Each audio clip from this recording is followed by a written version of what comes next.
तेरा नाम क्या है बेटी? इसका नाम लज्जो है अम्मा। बहू का नाम लज्जो है अम्मा। क्यों रे, एक तो बिना बताए घर में बहू ले आया, ऊपर से उसे बोलने नहीं देता। बहू गूंगी है क्या? ना ना माँ जी, मैं गू गू गूंगी नहीं, मैं तो तोतली हूँ। सत्यानाश, बहू का तो स्पीकर ही खराब है। अब मैं लोगों को क्या मुंह दिखाऊंगी? यह सुनकर रोशन अपनी माँ से कहता है, पर आपकी बहू है तो चांद से भी खूबसूरत ना अम्मा, फिर ऐसे नाराज क्यों होती हो?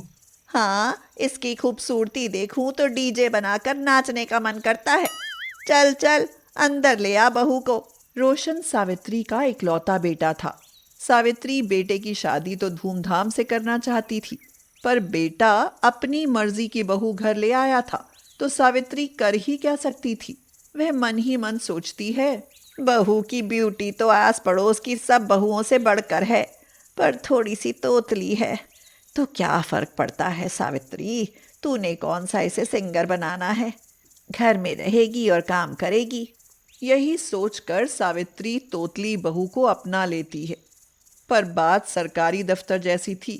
किसी भी सरकारी दफ्तर में चले जाओ, छोटे अफसर के ऊपर बड़ा अफसर जरूर होता है, और जब तक बड़े अफसर के साइन ना हो काम पूरा नहीं होता। यही हाल सावित्री का था। उसने तो तोतली बहू को अपना लिया था, मगर उसकी सास पद्मा और ननद आशा का भी तो राजी होना जरूरी था। इसीलिए सावित्री बहुत डरी हुई थी। अरे कमबख्त, कैसी तोतली बहू ले आया घर में। मैं तो मान गई, पर तेरी दादी और बुआ ना मानी तो क्या होगा? बहू का हाथ पकड़कर घर से बाहर निकाल देगी तेरी दादी। कैसे निकाल देंगी अम्मा? मैं क्या दादी से डरता हूँ? करोड़ों की जमीन जायदाद की मालिक है तेरी दादी। बेटा, वह नाराज हुई तो समझ लक्ष्मी नाराज हो जाएगी। हाँ, एक तो उससे बिना बताए शादी कर ली, और ऊपर से तू तोतली बहू ले आया। देखना, तेरी शादी की सुनते ही बुढ़िया दिवाली के पटाखों सी जलने लगेगी। हाँ। फिर तो उसके पटाखे तुमको ही फुस करने होंगे अम्मा। कुछ दिन बाद रोशन की दादी पद्मा को जैसे ही इस बात का पता चलता है, वह सावित्री पर जाड़ पीसने लगती है। कैसी निकम्मी बहू है, हमसे बताए बिना ही बेटे की प्रथा रचा दी। यह तो भाभी ने बहुत बुरा किया अम्मा, भला हम दोनों क्या उन पर बोझ बनते। अरे तू सब्र कर, अब तो मैं उसकी क्लास लेकर रहूंगी। यह कहकर पद्मा सावित्री को फोन करती है, और फोन पर सास की आवाज सुनते ही वह घबरा जाती है। पाए लागू सासू अम्मा। अरे चुप कर, पाँव लागू की बच्ची। तू ये बता, मुझसे बताए बिना मेरे पोते को ब्याहने की हिम्मत कैसे हुई तेरी? ये हिम्मत तो आपके पोते ने दिखाई है सासू माँ। अपनी पसंद की बहू ब्याह लाया। ये तो बिना बैंड बाजे वाली बहू है। ओ, तो ये बात है। सुन, कल मैं और तेरी ननद बहू देखने के लिए आ रहे हैं। यह सुनकर तो सावित्री घबरा जाती है और सोचने लगती है, बहू की सुंदरता तो ठीक है, पर उसके तोतलेपन को कैसे छुपाऊं? कुछ ना कुछ तो करना ही पड़ेगा। यही सोचकर सावित्री लज्जो को बुलाती है और कहती है, लज्जो, लज्जो बहू, जल्दी आ। ता ता ता हुआ माँ जी, तब ठीक तो है ना? अरे कुछ ठीक नहीं है। कल तेरी दादी सास आ रही है। जो उसे पता चल गया कि तू तोतली है तो वह हम सबको तोतला बना देगी। बुढ़िया जबान काट लेगी हमारी। यह तो अच्छा नहीं, धोएगा माँ जी। अरे कच्छा नहीं, अच्छा बोल, तोतली कहीं की। और धोएगा नहीं, होएगा, समझी? थमजी। यह कहकर सावित्री बहू के तोतली होने का राज छिपाने की तरकीब सोचने लगती है, और बहू को समझाते हुए कहती है, सुन बहू, तूने अपनी दादी सास के सामने जबान खोली ना, तो मैं तेरी तोतली जबान भी काट लूंगी। तो फिर मैं क्या करूं माँ जी? करना क्या है, बस थोड़ा मुस्कुरा देना, और वो जो भी तुझसे पूछे उसका हाँ या ना में जवाब दे देना। यह भी लाइट है माँ जी। अरे तोते जैसी तोतली, लाइट नहीं राइट बोल। और सुन, हाँ या ना बोलने की भी जरूरत नहीं है तुझे, बस सिर हिलाकर ही जवाब देना, समझी? समझ गई माँ जी। अगले दिन लज्जो की दादी सास पद्मा और उसकी फूफस आशा दोनों आ जाती हैं। सावित्री सास के पांव छूते हुए कहती है, पाए लागू माँ जी। हाँ हाँ ठीक है, बहू को तो बुलाओ, क्या वह मेरे पाँव नहीं छुएगी? छुएगी सासू माँ, भला उसकी क्या मजाल आपके पाँव न छुए। लज्जो बहू जल्दी आओ, देखो तुम्हारी दादी सास आई हैं। सावित्री जैसे ही आवाज देती है, लज्जो बहू आती है और पद्मा के पाँव छूती है, मगर बोलती कुछ नहीं। यह देखकर पद्मा कहती है, अरे बहू गूंगी है क्या? गूंगी ही नहीं बहरी भी है। यह क्या कह रही हो? मैं कुछ नहीं कह रही सासू माँ, कहा तो पंडित जी ने है। क्या कहा है पंडित जी ने भाभी? यही कि अगर लज्जो बहू 11 दिन जबान पर ताला और कानों में डांट लगाकर काली मैया की पूजा नहीं करेगी तो हमारा रोशन यह कहकर सावित्री रोने का नाटक करने लगती है और यह सुन पद्मा कहती है, अरे अब बस भी कर, मैं सब समझ गई। 11 दिन की ही तो बात है, मैं फिर आ जाऊंगी। अम्मा ठीक कह रही हैं भाभी, बहू रोशन की सलामती के लिए ही तो यह सब कर रही है। 11 दिन मौन रहेगी तो कोई पहाड़ नहीं टूट जाएगा। यह सुनकर सावित्री की जान में जान आती है और वह मन ही मन सोचती है, लगता है बन गई बात, आखिर मैंने बुढ़िया को बेवकूफ बना ही दिया। अब तो बुढ़िया को कभी पता नहीं चलेगा कि बहू तोतली है। यही सोचकर सावित्री खुशी से फूली नहीं समा रही थी। उसने रात का खाना बहू के हाथ से बनवाया और प्यार से सास और ननद को खाना खिलाने लगी। खाना तो बहू ने बड़ा ही लजीज बनाया है, क्यों माँ, मैं ठीक कह रही हूँ ना? चांद सी बहू है और खाना भी बड़ा स्वादिष्ट बनाती है, पर बहू के 2 बोल सुनने को कान तरस रहे हैं। मजबूरी है माँ जी, वरना बहू के 2 मीठे बोल भी सुनने को मिल ही जाते। हाँ हाँ समझती हूँ तेरी मजबूरी। सावित्री डाल डाल थी तो पद्मा पात पात। उसे दाल में कुछ काला नजर आया तो बेटी आशा से कहने लगी, कुछ ना कुछ तो झोल है आशा बेटी, ये दोनों सास बहू हमसे जरूर कुछ छिपा रही हैं। तो फिर क्या करें माँ? अरे बूढ़ी हूँ पर दिमाग अब भी घोड़े की तरह दौड़ता है, तू जो मैं बोलूँ वही करना बस। यह कहकर पद्मा बेटी आशा को धीमे से अपनी तरकीब बताती है और फिर दोनों सोने का बहाना करने लगती हैं। जब सब सो जाते हैं तो अचानक ही पद्मा जोर जोर से लज्जो बहू को आवाज देने लगती है, अरे लज्जो बहू, ओ लज्जो बहू, अरे एक गिलास पानी तो पिला दे, बड़ी प्यास लगी है, जल्दी पानी ला। पद्मा की आवाज सुनकर सावित्री उस पर कोई संदेह नहीं करती और लज्जो को पानी लेकर भेज देती है। फिर जैसे ही लज्जो आती है, आशा चुड़ैल बनकर सामने आ जाती है और कहती है, आहा आहा आहा, जल्दी आ, मैं तुझे खाऊंगी। चुड़ैल को देखते ही लज्जो पानी का गिलास फेंक चिल्लाने लगती है, चु चु चुड़ैल, थाथू माँ बताओ मुझे, कमरे में चुड़ैल है। फिर लज्जो चिल्लाती है, उसके तोतली होने का राज खुल जाता है और आशा अपने असली रूप में आ जाती है। सावित्री लज्जित होकर कहती है, आपका पोता तोतली बहू ब्याह कर लाया है माँ जी। वो तो मुझे पता चल ही गया था, पर मुझसे यह छिपाया क्यों? पद्मा की यह बात सुनकर सावित्री की तो जबान ही बंद हो जाती है, मगर लज्जो रोते हुए कहती है, मैं तोतली हूँ तो इसमें मेला का कसूर था। दादी मुझे घर से मत निकालना, नहीं निकालोगी ना दादी। लज्जो की बच्चों जैसी मासूमियत और मन की सच्चाई देखकर पद्मा को लज्जो बहुत प्यारी लगती है। वह हंसते हुए कहती है, अरे मुझे अपने पोते के लिए तोतली बहू ही चाहिए थी, तू तोतली है यह देखकर तो मैं गदगद हो गई। आ जल्दी से मेरे गले लग जा। यह कहकर पद्मा लज्जो को गले से लगा लेती है और फिर सावित्री को समझाते हुए कहती है, बहू भगवान ने जिसे जैसा बनाया उसे वैसा ही रहना चाहिए। मेरी लज्जो बहू थोड़ी तोतली है तो क्या हुआ, भला इसमें छिपाने वाली क्या बात थी। आगे से कुछ भी छिपाया तो मुझसे बुरा कोई ना होगा। हाँ जी माँ जी। और इस तरह सभी ने तोतली बहू को अपना लिया। हिमिका बचपन से बहुत आलसी थी। उसकी माँ उससे कह कह कर थक जाती। बेटी कुछ हुनर सीख ले, ससुराल में ऐसे गुजारा नहीं होगा। लेकिन मजाल भला जो उसके कानों पर जूं रेंग जाए। उसकी शादी भी हो गई, लेकिन उसके अंदर से आलस नहीं निकला।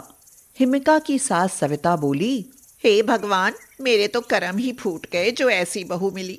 दिन चढ़ गया है और वह अभी सोकर भी नहीं उठी। अरे ज्ञान, अब तू ही उसे जगा। हिमिका उठो, अब तो उठ जाओ। देखो 9 बज गए हैं। माँ ने घर का सारा काम निपटा लिया है और तुम सो रही हो। ज्ञान, मुझे सोने दो ना। माँ से बोलो वो भी सो जाएं। काम का क्या है, वो तो बाद में भी हो जाएगा। पर इतनी प्यारी नींद दोबारा नहीं आएगी। ओ महारानी, ये तुम्हारा मायका नहीं है, ससुराल है। अभी तो मेरे हाथ पैर चल रहे हैं। कल को मैं मर गई तो तुम्हारी माँ नहीं आएगी यहाँ काम करने के लिए। हिमिका उठी और आंखें मलती हुई बाहर आकर बैठ गई। मैं ऑफिस जा रहा हूँ। तुमसे इतना नहीं होता कि मेरा खाना पैक कर दो। सब्जी कटेगी, बनेगी, आटा गूंधेगा तब रोटी बनेगी। कितना झंझट है। इससे अच्छा तो यही है कि आप खाना वहीं खा लेना। ठीक है, मैं तो वहीं खा लूंगा और तुम पूरे दिन बेड पर लेटी रहना। हे भगवान, मैं क्या करूं, इस औरत का कुछ नहीं हो सकता। ज्ञान के जाने के बाद हिमिका उठती, इधर उधर देखती कि उसकी सास घर में है या नहीं। अगर सविता बाहर चली जाती तो वह रसोई में जाकर देखती कि सासू माँ ने खाने में क्या बनाया है, और जो कुछ बना होता उसे खाकर वह फिर से लेट जाती। अरे बहू, अब उठकर नहा तो लो, या वो भी मैं ही नहलाऊं? क्या माँ जी, आप तो ना खुद आराम करती हो और ना ही मुझे करने देती हो। मेरा जब मन होगा नहा लूंगी। हाँ। इसी तरह दिन गुजरते जा रहे थे। हिमिका, 2 साल हो गए हमारी शादी को। हमारे साथ वालों के सबके बच्चे हो गए। चलो एक बार डॉक्टर के पास चलते हैं। आप भी किस झंझट में पड़ना चाहते हैं ज्ञान? पहले इलाज कराओ, फिर 9 महीने बच्चा पेट में रखो और फिर उसके बाद उसके इतने सारे काम। ना बाबा ना, मैं नहीं कर सकती इतना काम। इससे अच्छा तो एक बच्चा गोद ले लो। हिमिका, अब तो हद हो गई। तुम इतनी आलसी कैसे हो सकती हो? एक औरत का जीवन माँ बनने से पूरा होता है और तुमसे तो कुछ कहना ही बेकार है। ज्ञान और सविता दोनों आपस में बात कर रहे थे। सविता कह रही थी, ज्ञान, बहू इतनी आलसी है, पूरे दिन पलंग पर पड़ी रहती है। सोच रही हूँ कुछ दिनों के लिए तेरे बड़े भाई के पास चली जाऊं। मैं ना रहूंगी तो तब जिम्मेदारी का एहसास होगा। ठीक है माँ, आप चली जाओ। सविता अपने बड़े बेटे के घर चली गई। अब हिमिका को चिंता होने लगी। वह सोचने लगी, अब काम कौन करेगा? सुबह की चाय, नाश्ता, ज्ञान का लंच, झाड़ू पोछा, बर्तन। हे भगवान, मेरी इतनी बड़ी परीक्षा। अगले दिन अब तो माँ भी चली गई, कम से कम अब तो उठ जाओ और खाना बना लो। उई माँ, मैं मर गई। मेरा सिर दर्द से फटा जा रहा है। मैं कैसे उठूं? ओह, तो पहले क्यों नहीं बताया? चलो अच्छा, कोई बात नहीं, मैं ऑफिस में ही खा लूंगा। लेकिन देखो, तुम अपने लिए खाना जरूर बना लेना। ज्ञान बिना खाए ही चला गया। ओ ये, अब मैं मजे से लेटी रहूंगी। अब तो बुढ़िया भी नहीं रही काय काय करने के लिए। लेकिन मुझे भी भूख लगी है। लेकिन बनाने का झंझट कौन करे? एक काम करती हूँ, ज़ोमैटो से ऑर्डर कर देती हूँ। न बनाने का झंझट और न बर्तन धोने का। वाह, मजा आ जाएगा। हिमिका ने पिज्जा ऑर्डर किया और खाकर मजे से लेट गई। अब रोज ऐसा ही होने लगा। हिमिका कभी कुछ बहाने लगाकर लेटी रहती और ज्ञान भूखा ही चला जाता। वह ऑनलाइन खाना ऑर्डर करती और खा पीकर पूरे दिन आराम फरमाती। क्या बात है हिमिका, मुझे घर में कुछ खाने का सामान दिखाई नहीं देता।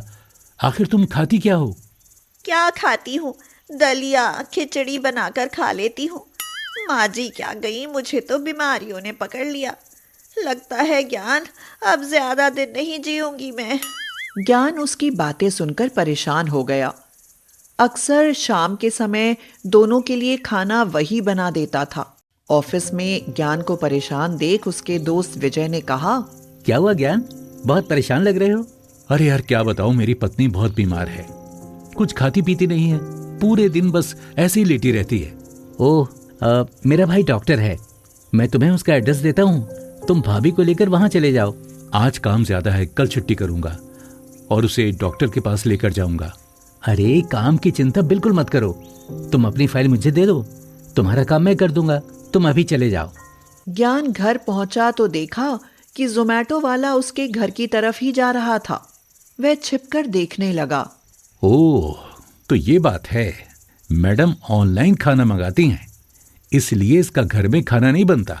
और ये तो मुझे बिल्कुल फिट दिखाई दे रही है, अभी से सबक सिखाता हूँ। वह कुछ देर रुककर घर गया।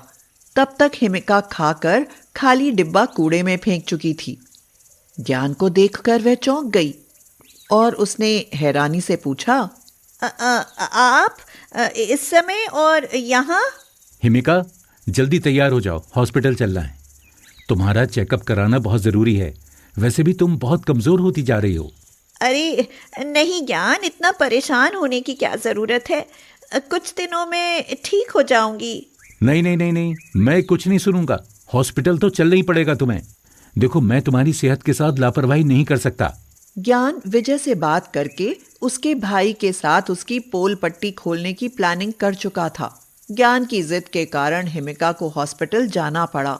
डॉक्टर साहब, मेरी पत्नी की तबीयत बहुत खराब रहती है, खाना पीना भी छोड़ दिया इसने, मेरी पत्नी को बचा लीजिए, मैं इसे खोना नहीं चाहता।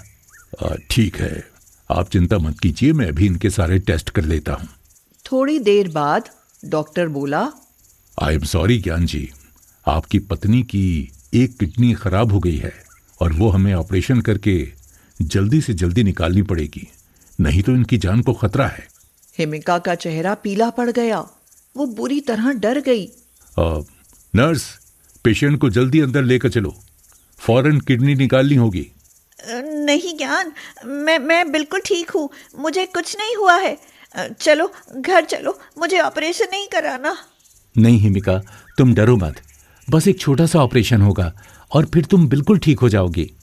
मैम जल्दी चलिए, 1 मिनट की देर भी आपकी जान ले सकती है। मेरा यकीन करो ज्ञान, मैं बिल्कुल स्वस्थ हूँ, देखो मेरा चेहरा देखो, क्या मैं बीमार लगती हूँ? हिमिका, तुम पूरे दिन भूखी प्यासी लेटी रहती हो, तुम्हें हमेशा दर्द, उल्टी और ना जाने क्या क्या होता रहता है।